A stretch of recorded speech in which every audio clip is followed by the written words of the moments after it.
Welcome back. A transfer line just into us, and West Ham are in talks to sign Kaibat La Madrid from the Venezuelan side Deportivo La Guaira. Talks are ongoing around a loan move with an option to buy. So West Ham have been busy in this January window, and it looks like they are continuing to look at players to bring in. Right. The pressure is mounting on the Tottenham Hotspur boss, Thomas Frank. We can get an update on his future now with our reporter, Gary Cottrell. Afternoon again. Gary, what do we think? Do we think Frank will be in charge for Dortmund? Yeah, I think so. It's looking pretty much like that at the moment. Thomas Frank, I think, sees it very much as business as usual, despite all the noise surrounding him and his future. He'll be hoping it's Champions League business as usual, though, rather than Premier League business as usual, because performances in the Champions League have been better than they have of late in the Premier League. Listen, he's in the training ground. He arrived here bright and early, about 5 hours ago. It still was dark, 7 o'clock in the morning. In the back of a people carrier, I could see his silhouette sitting in the back seat. Shining brightly into the night sky, or the early morning sky, was his laptop, which was showing a football match, which he seemed to be studying in the brief view that I had. I swear it was the West Ham game from the weekend, although I can't be totally sure. Reliving that unpleasant memory, not only the match, but the toxic atmosphere before, during and afterwards, where fans were chanting his name, not in a good way, suggesting he's going to get sacked in the morning, and of course boos all round as well.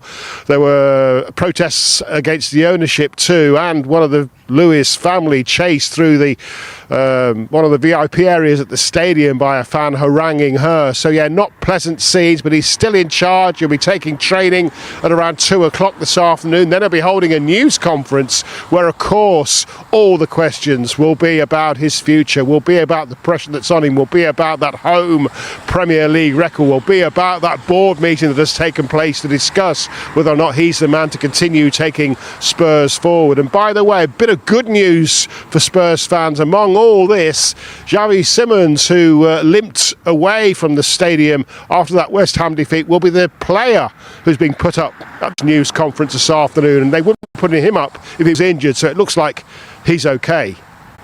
Gary, I'm very impressed with your eyesight. If you can actually see what match is being watched on a laptop through someone's car window, I wouldn't want to drive past you. This hasn't come at a good time, has it? Let's be honest, this managerial inconsistency or worry with the transfer window. Well, only 2 weeks to go.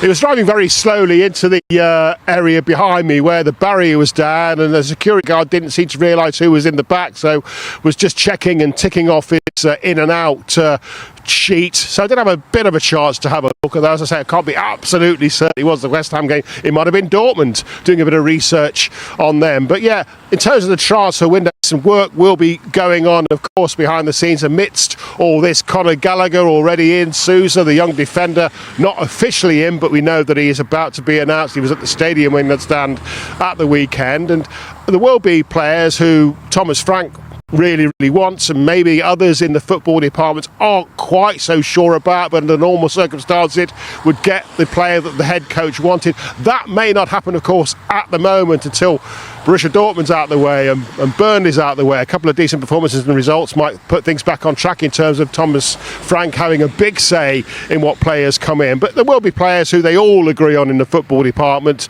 the head coach, the other coaches, the sporting directors, the directors of football, and that those are players that I'm sure they will be working hard on to bring in, despite everything that's going on around the place. But of course, all minds are concentrated on Thomas Frank, particularly minds of journalists in that news conference, which you'll be able to see, of course, on Sky Sports News later.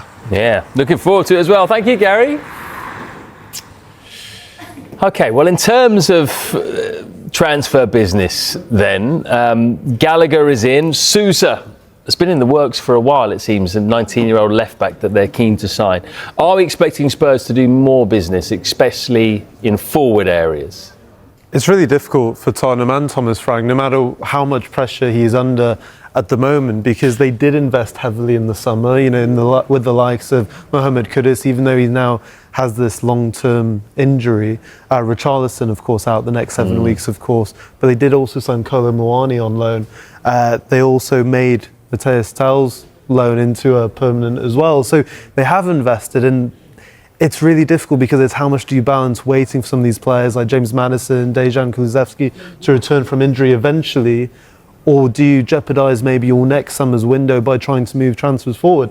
This is a story for a lot of clubs we speak about. I think for Tottenham, I think what Thomas Frank and the hierarchy want more immediately is just performances improving, whatever that looks like, more so than results. I thought we'd see a bit more of Kolo Muani in terms of the quality he has. I thought we'd see a bit more of Matthias Tell, but they've been at a club in flux. Obviously, they were able to win the Europa League last season, which is a huge achievement for them. Then Ange Postecoglou goes. That split the fan base to a certain extent. Thomas Frank has come in. But also, the home form is so important, because you get any club, it doesn't matter who it is at any level, if you aren't winning the home games, that's where your fans are turning up every 2 weeks. And if you're better off winning your home games and losing all your away games, really, aren't you? You don't get this toxicity. That's exactly it. And so it hasn't worked out so far. It has been a mixed picture, I think. I think he's walked into a difficult situation, Thomas Frank. He'd have known that. The injuries are just unbelievable, though. You look at the number of players, and the key players like Kulusevski, I genuinely believe if he'd been available, it wouldn't be such a difficult situation, because I think he's exactly what they need. And it's easy to talk about, the cliches of, yes, they're missing these big players, but you also have to think the impact on the changing room as well. I mean, James Maddison, Ben Davies looks like he could have a really serious leg injury that could put him out for however long, and he's undoubtedly a leader in that changing room. So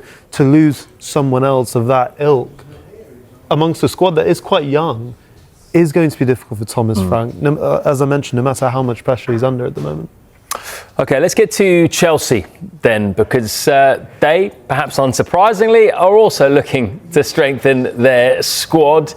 And at the moment, Dan, does it look like centre-back might be the priority initially? Yeah, it does. Because you look at that squad, of course, Levi Colwill has an ACL injury. He's basically out for the rest of the season. Tosin also looked like he might have picked up a hamstring injury on the weekend. And so they are looking for a centre-back who can come straight in to the starting 11. Now, is that Jeremy Jacquet from Reims? I mean, Chelsea are in talks with them over a potential move, but they value him around £56 million. So Chelsea will be looking to get that evaluation a bit lower. But it's very interesting when you look at spending and where Chelsea have invested since Clear Lake have come in to the club, because